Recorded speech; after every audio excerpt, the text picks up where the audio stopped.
আমার নাম মোহাম্মদ রনি। আমি চট্টগ্রাম মহানগর স্বেচ্ছাসেবক সাবেক সভাপতি সম্পাদক। আমার রাজনীতিতে আসা 2014 সালে। আমি 2014 সাল থেকে রাজনীতি জড়িত। 2021 সালে যখন রাশেদ গুরুর স্বেচ্ছাসেবক দলের যে কমিটি হয়, সেই কমিটির মাধ্যমে আমার স্বেচ্ছাসেবক দলে আসা। তখন থেকে আমি স্বেচ্ছাসেবক দলের রাজনীতির সাথে জড়িত।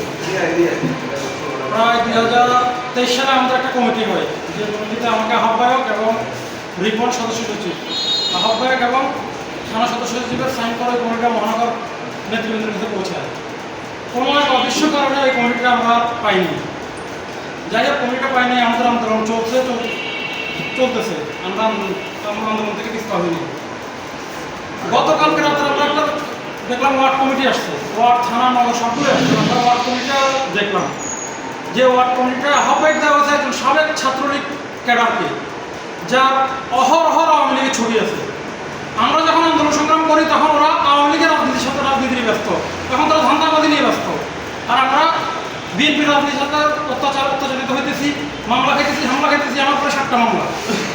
তাই আমি চট্টগ্রাম মহানগর স্বেচ্ছাসেবক দলের আহ্বায়ক বেলায়েত হোসেন বুলু এবং সদস্য জমিরুদ্দিন নাহিদ ভাইকে বলবো, অবিলম্বে এই কমিটি আপনারা প্রত্যাহার করেন।